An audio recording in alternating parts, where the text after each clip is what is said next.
today's episode, I've got a little bit of different surroundings for you today. I thought I'd mix it up a little bit, so I'm in a different room, a different space, because it just felt like the right vibe today. And today I want to talk to you about politics. Yes, that subject that we're not meant to talk about. It's usually banned from polite discussion. And I make a point of never ever getting political on my socials, or as much as I can help it. But I thought it was pretty relevant today, and it was a good time to have that discussion. So, politics it is. Now, before you get overexcited and start to think, oh my gosh, this is a great drama, we're going to get Jane talking political, and it's going to be all kinds of trouble caused. I'm not a complete anarchist, although V for Vendetta and Braveheart are two of my favourite films, so the jury's out a little bit. However, I do have something to say on the matter, and I do want to share my own perspective on the subject of politics. And I want to make it very clear before I start that I don't care what, if any, political affiliation you have. I am not interested in whether you consider yourself to be Conservative, to be Labour, to be Lib Dem, to be Green, to be Reform, to be Monster Raving Loony Party, or any other political party.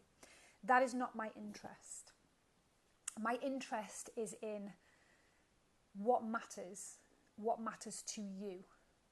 And the fact that a lot of us are so far removed from our own thoughts, feelings, behaviours, from our own values, that we don't really know what matters. We don't know what matters anymore. We're so caught up in the daily grind, and we're so caught up in the stress of life in this day and age, that we really lose touch with what matters. And what tends to happen is, if you've heard me talk about this before, is we have the flock response. We have the flock and the form response at full play, and there's an awful lot of manipulation, whether you realise it or not, from the media, from campaigns, from all kinds of places, who are fully aware of this and will play to that, will play to the heart-brain coherence, to the emotional responses, to the words and the language, NLP field day, the linguistics around what they want you to do. And that is regardless of what political party we're looking at. Now, there are some great people. There are some great people doing some great things. And before you ask, no, this is not a campaign speech. I am most definitely not running for anything at all. That is the last thing that I would ever do. However, I know a lot of people who are running locally, and I know there are a lot of great people doing great things and making massive progress and massive waves. I also know that the majority, if not every single person that I speak to, regardless of how fiercely they support a party, will also, on the end of the sentence, agree that we cannot rely on governments and institutions to make any real change, because they don't. It doesn't happen. It's been proven time and time again. They also agree that, contentious issue, I know, but politicians can't be trusted. Sweeping statement. I think it's pretty much a generalisation that I feel in my bones is the truth. Big government level, they don't really care about the little people. They're not really bothered about change. Whether you go down any kind of rabbit hole or conspiracy theory is irrelevant. The fact remains that most people agree that the politicians and the governments don't actually care about you. Yet they'll still be fiercely sticking with a party, because they want to have something to believe in. They want to have something that they can have hope and that they can believe in. And I've said this on stage, what I just mentioned to you then, a quote that time and time again when we do shows, and I'll say on the stage, we cannot rely on governments and institutions to create any lasting change. That has to come from the people. And the people have power. The people have power, and we have power in numbers. And no, I am not about to try and engage you all in a revolution either, although I would love to do that. But it's truth, We have power, we have autonomy, and we have our own power to create our own change. And that's the message that I want to get out to you today. Whether you're going to be voting or not is irrelevant. Whether you decide to abstain because you're fed up of the whole thing, whether you are, sticking with the party that you've always voted for, whether you have specific views on this, whether you are confused and changing your mind and you don't know what to do, you don't know who to believe. regardless of your stance or your situation, the best piece of advice, and again, this is just from my own perspective, that I can give to you is know yourself. Know yourself, know your values, and know what matters to you. It's simple yet so complex, because we're so busy focusing on what, Terry down the road has got a sign in his window that says that looks all right, I think I might go with that. And like I've seen Tracy on Facebook is really passionate about this and I kind of agree with that, so I might go that way. And this person says this, and I had the flyer through the door that says that, and I saw this on the telly. And we don't bring it back to what actually matters to us. What are your values? What's aligned with your values and what's important to you? And if you're not sure of that, then, shameless pitch, get onto my Mindset Mojo series. So the Mindset Mojo series on Mojo School will really support you and help you build a toolkit and help you reevaluate and work out what matters to you and who you are. What is your identity, passion and purpose? What are your core values? That makes it a bit easier then to align and to find out what resonates most with that. So it's a really important piece of work to do, I believe. And it might be different within a family unit. You might have people within a family unit that have, for generations and generations had a certain thought process and certain patterns. You might disagree with that. You might be a cycle breaker, but you don't know that until you dig a bit deeper and find out what resonates and what lights you up. I would suggest that you read the manifestos of these political parties. Don't just blindly get into this flock response of, well, everyone's doing that, or everyone says I should do that, and that seems to be what most people around here do. Read up, do your research, look at every single political party. That's exactly what I do. It takes a bit of time, but this is an important thing.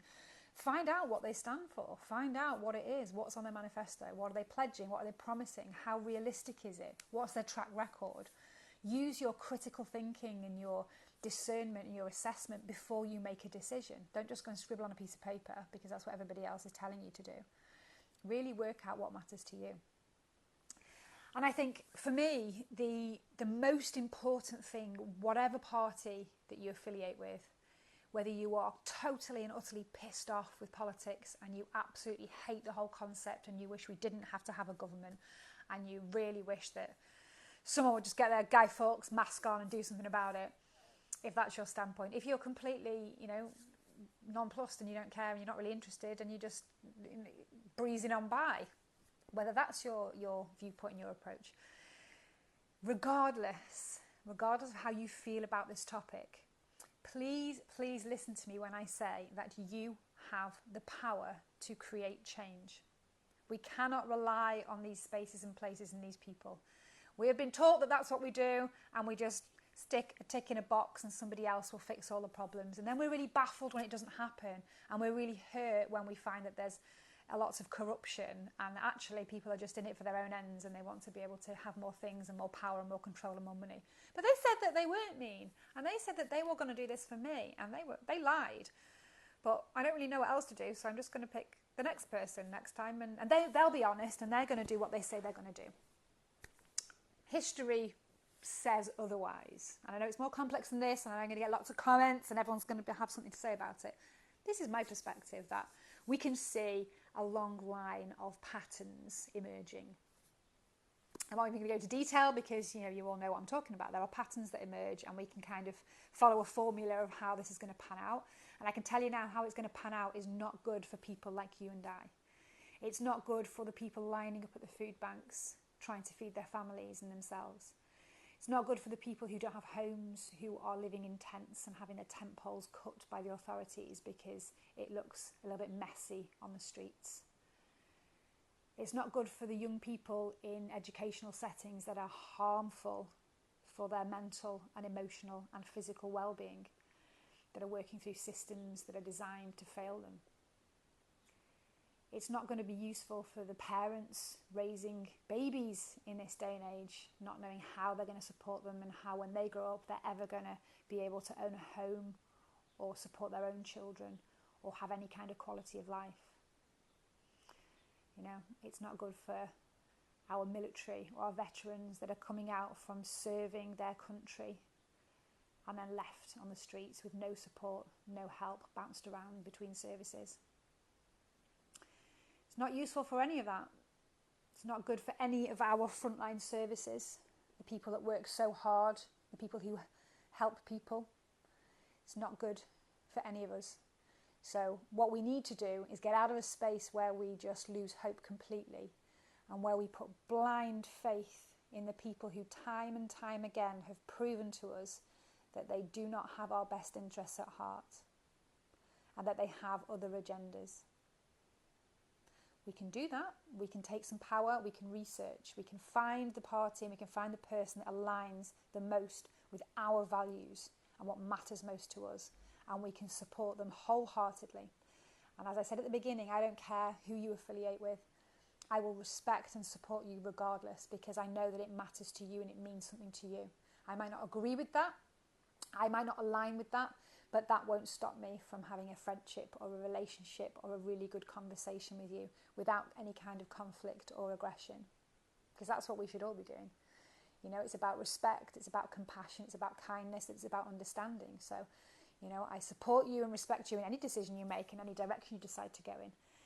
But I would ask you that you think about the power that you hold and the things that you can do to make a difference, because that's how we create change. We can tick the boxes, we can cast our votes, we can hope and pray that things are different this time and that we are supported and we are looked after, and people who are in a decision-making capacity do have our best interests at heart and will make a difference. And while we're doing that, we can take solid, decisive, aligned action to do it for ourselves. And there's so many ways that you can do that. You know, my whole life is dedicated to this. My whole life is dedicated to, you know, supporting people to build their resilience, to build their strategies and empower people to make their own decisions and to follow what lights them up. You know, that is what I do. But there are so many little ways while you're on that journey, while you're learning and while you're trying to suss out what on earth's going on for you and how you can bring that locus of control internally. We talk about this in Mindset Mojo and in my coaching. You have this external locus of control where you believe that everyone has to fix me. I have no control over my own life whatsoever. I have no accountability, no responsibility. External. The control is out there. I just need to wait for somebody to help, somebody to fix me, somebody to do something to make this feel better. And while I'm waiting, I'm going to put on as many masks and filters as I can. I'm going to pretend everything's fine and I'm just going to suffer. Or we can bring it back to this internal locus of control where we learn the skills and we build the toolkits and we understand that we have an element of control and we have way more power than we are led to believe and that we understand and that we realise. And we can action solutions that we are expecting other people to action for us. We just need to understand that, and we need to do it collectively, and we need to find strength in numbers, and we need to find common ground. And where we can't find common ground, we need to find compassion and understanding and respect for differences in opinions. You know, it's this division that causes the problem now. It's unity that we need, and together we are massively strong and massively powerful. So little tips, little real-time tips, just engaging with things that make you feel good, you know. Getting back to this podcast, The Art of Feeling Better, and the things that I've been doing and the tips that all my guests have been giving. And the playlist, if you're not on Spotify yet, get on the Spotify playlist, The Art of Feeling Better. We've been building this great playlist, just feel-good tunes that everybody's sharing, and there's some great songs on there that I'd never heard of that now I love, and it's just a nice thing to use. So there you go, it's a free resource. Things that light you up, things that make you feel better. When you're in a space where you are not in your sympathetic nervous system fight or flight response, you can access the part of your brains that allow you to use logic and reasoning and discernment. And if we're all kept in a place where we are in this fight or flight response because of what we are eating up in the media, what we're experiencing in our daily lives without any tools to support ourselves, then obviously we're going to be susceptible to any messaging out there, to any psychological warfare, to all of the linguistics that are used to get us to make decisions that aren't informed. Empower yourselves with information, inform yourselves and make the best possible choice you can for you, your family and your community. Engage with things. You know, look at the 5 Ways to Wellbeing framework. We do loads of work on that in Mojo School. Line yourself up with things locally. You know, it's not all about, you know, placards and chaining yourself to railings. That was my old strategy. It doesn't work, trust me. It's not about that. It's not about fighting. It's not about resistance. It's not about aggression. You know, that is what we will be led to believe, and we can't do that. Fighting is the wrong way to do it. It's empowering. That's the way we do it. You know, we empower ourselves and we make our own difference. There's so many brilliant community initiatives out there. And if you're local to me, which I know a lot of my audience at the moment are, because I'm not quite global yet, although I'm working on it, then we have some amazing organisations, some charities and not-for-profits and third sector organisations, social enterprises, doing incredible things in our very area. Engage with them. Go there for your own well-being and empower yourself and meet the right people that light you up and that help you on your journey. Volunteer. So many good brain chemicals and you know, having purpose and having purposeful activity. Go and volunteer for one of your local community groups. There's tons of cool things that you can do. You know, do these things. This is how we build that together, and this is how we actually create the changes that we're reading about and that we're listening to, going, I will make this change for you. We're going, that's what we need. Do it. We can make these changes. We can do this. We can make these changes and not wait for people to do it. There's obviously big systemic changes that need to happen that we have, you know, limited control over. That's where our votes go. But there's so much that we can action in real time without waiting for, you know, the rescue that is never going to come. Get out there and do it. Get out, take the power back. Reclaim your power. Work out what matters to you. Realign with your core values. Make the right decision. Discern properly. Use your critical thinking brain. Make your decision the right way. And then take your active power and do something good with it in your own community. Honestly, it's the game changer. This is the way we all need to start working and the approach that we all need to start taking. Because imagine if every single person started to behave a little bit differently. If every single person out there started to make slightly different decisions in their daily life. More empowered, more informed choices. Less fight or flight response. And slightly better decision making and choices that impacted their own well-being and their own health and that of their community. Imagine how powerful that is if everybody starts to do that. And that doesn't rely on anybody else. That doesn't rely on years worth of trickle down stuff that may or may not appear.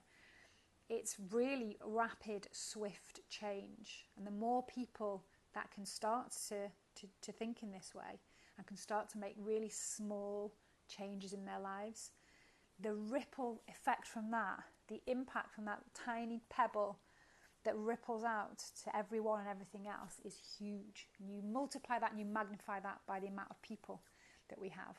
And you can see that is how we change the world. That's the question that I ask all of my guests. How do we change the world? That's how we change the world. By working on ourselves, by doing the inner work, by empowering ourselves. We all do our little bit and we collectively change the world. And that also is what we do on the micro. My second question to my guests is, what can people do in real time every day to help themselves feel better?